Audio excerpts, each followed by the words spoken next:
Welcome to Radical Underdogs. In this thrilling episode, we're gearing up for our next race. It is going to be a wet one.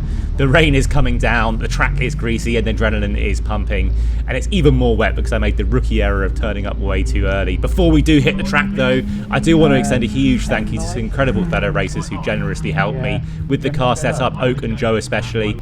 Their expertise and support have been absolutely invaluable, and it was all hands on deck, well, Joe was on deck, to tackle the tricky conditions. So join us as we dive into exciting race. Every turn is going to be a new test. So get ready for some racing action, some challenging manoeuvres, and of course plenty of water. Don't forget to like, subscribe. Let's get into it. And before we get into the race, just take a look at this on the green flag lap. We had 2 green flag laps. This is the first one. Just take a look at the visibility on this green flag lap and compare it with lap 1. It's going to be interesting, and it's going to be form part of a discussion point, I think, in a different video about whether or not we really should have been racing in these conditions, or whether it should have been a safety car start or whatever. But that'll be a video coming up. But for this race, we're just going to get straight into it. The lights are now on and they are out. And it's a good start by Jordan heading on the inside. He's already up ahead of us, and he's taken him a while to get past us. He was behind us the entire last race. He's straight up in front of us. Spray becomes pretty terrible. We now can't see anything. We're back past Jordan head, I think. You can see a couple of cars in front of us. You can kind of see their lights appearing out of the gloom.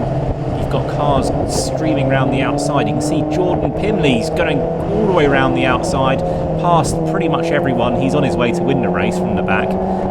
And then we've got Kev Bird on the outside of us, and streaming down the inside, that's Tom Cannon in car 25 and a fellow orange car. He really nailed his braking point there, managed to get it stopped, parked on the apex, and slammed past about 3-4 cars there without making any contact. That was a great move. But at the moment now we are well behind our starting position of 17th. We're now down to 21st. Got cars behind us looking to make our way through as well. At the moment, you can see Kev Bird getting a bit out of shape through the gloom. We are trying to just avoid an accident at this point. It's really important to keep our car in one piece, especially after what happened earlier in the year. Got another car streaming past on the inside. That's another position down to 22. We're going to be at the back of this straight before we get our act together and start driving forwards. You can see actually also that the visibility is pretty terrible, but adding to that is the fact that it's steaming up as well. So I've been sat out in the rain for half an hour for this, and the racing suit is properly soaked, and obviously working a bit hard now. It's just steaming up the windscreen. There's Rain X on it to try and keep the steam off, but there's only so much Rain X can do. We're a bit sideways, losing more positions. Can't really see who anyone is at this point, just see their lights as they go past. We're now sort of well down on our starting position 23, going on to one of the fastest and longest straights in UK Club Motorsport. That's the Bentley Straight down at the back of Silver. We've actually just passed Michael Pearce. I don't know if you saw that. He had spun and we were just past him. It just kind of highlights the danger. We're now going 100 miles an hour. I can't see the other side of the track, so I'm sticking to the left because at least I can see the white line at the edge of the circuit. You can now see the bridge and start picking a braking point. The other cars are now starting to appear out of the gloom. The rain light's really pretty much ineffective in conditions like this. You just cannot see the cars in front, so the spray combined with the steam, you just cannot see in front of me at this moment in time. Going past a car, it's 101, it's Jordan, it's Hayden McDonald, so we have actually made up one place. There's a car spinning up ahead, and we're going to pass them as well on the outside. So that's another Go For It racing car. We've got 2 Go For It racing cars, and there's a car side by side with a car at the moment. So 2 Go For It racing cars behind us now as we go into the last corner of the first lap. No major incidents. I'm pretty surprised we haven't had a major incident and a safety car or a red flag already, but everyone making it through in one way, shape or form onto the second lap, believe it or not. We are going to skip forward midway through lap 2. And you can see the visibility is improving. Got yellow lights up ahead. It looks like someone is off the circuit. Visibility improving in one way, that's the spray, but not really improving in the other way. It's actually getting worse in terms of the mist on the windscreen. As you can see, passing Nick Ladoyd, who's returning to the circuit after a trip onto the grass. So we're up to position 19. Yeah, we were down a long way, so we are picking up some positions, sort of like a tortoise and a hare thing at this point. just driving around, keeping it on the circuit. As you can see, we're about to go back onto the back straight. This is in on lap 2, so the spray will be slightly better. But as you can see, the amount of standing water means that you really still can't see both sides of the circuit at one time. And the car in front, the rain lights are pretty ineffective. I can't see it, I don't know if you can. But we're going down into the Nelson Brundle complex here under the bridge. I think the cars are still there. They are there now, yeah. So it's just hoping that no one spins in the sideways in front of you. Because collecting them at 100 miles an hour, even with all the safety systems in place, I think wouldn't be fun at all for anyone involved. As you can see, actually, someone's been off on the grass. This Simon Waterfall, I can't see. Unfortunately, commentating on this race, he's splashing back onto the circuit been a long way off on the grass, having a great time. And people spinning off on the inside there. Again, can't really see the numbers. I think that might be Pete Smith in car number 17, but we'll have to go back and check.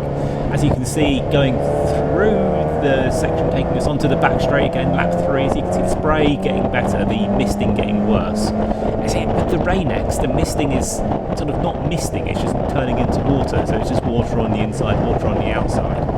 And actually, passing it, going skipped forward, and Del Pace has been off the circuit, so picking up a position to position 16. And almost immediately losing that, I think a recovering Nicola Doyen potentially alongside us in car number 5. We've got Simon Waterfall as well, recovering from his trip across the grass earlier in the race. So we win some, you lose some, as often the way in Mazda MX-5 racing. A bit squirrely on the exit, but actually the traction is not really the issue for me in this, it's the visibility. So not being able to see your braking point, see the apex is really hampering here. See, side by side, really putting some trust in me not to go wide or cut them up there. So that's both Simon Waterfall and Del Pace side by side. It's 3 wide as we went through Agostini there, not managing to stay out of contact. Both make their way past me, probably unsurprisingly since I can't really see it at the moment. Simon Waterfall's taking another trip on the grass.